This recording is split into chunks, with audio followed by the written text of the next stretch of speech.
ശിശുക്ഷേമ സമിതിയിലെ 2.5 വയസ്സുകാരിയോട് ക്രൂരത കാട്ടിയ സംഭവത്തിൽ പ്രതികൾക്ക് ജാമ്യം നിഷേധിച്ചു കോടതി. സംഭവം അതീവ ഗുരുതരമുള്ളതാണെന്ന് തിരുവനന്തപുരം പോക്സോ കോടതി പറഞ്ഞു. വിവരങ്ങളുമായി ടിൻഡുദാസ് ഉണ്ട്. ടിൻഡു, എന്തൊക്കെയാണ് വിശദാംശങ്ങൾ? ദൃശ്യ, ഈ തിരുവനന്തപുരം ശിശുക്ഷേമ സമിതിയിൽ കുട്ടികളോട് ക്രൂരത കാട്ടിയ 3 പേർക്കാണ് ഇപ്പോൾ തിരുവനന്തപുരം പോക്സോ കോടതി ജാമ്യം നിഷേധിച്ചത്. ഈ കഴിഞ്ഞ രണ്ടാഴ്ചകൾക്ക് മുന്നേ ആയിരുന്നു ഇത്തരത്തിലൊരു സംഭവം നടന്നത്. താൽക്കാലിക ജീവനക്കാരാണ് കുട്ടികളെ മർദ്ദിച്ചത്.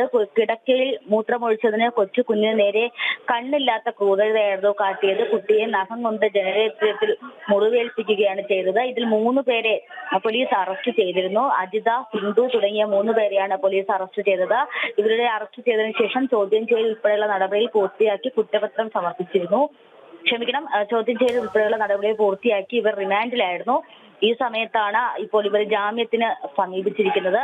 സമാനതകളില്ലാത്ത ഉപദ്രവമാണ് കുട്ടിയോട് കാട്ടിയതെന്നാണ് കോടതിയുടെ വിലയിരുത്തൽ. ആ ഒരു സാഹചര്യത്തിലാണ് ഇവർക്ക് ഇപ്പോൾ ജാമ്യം നിഷേധിച്ചിട്ടുള്ളത്.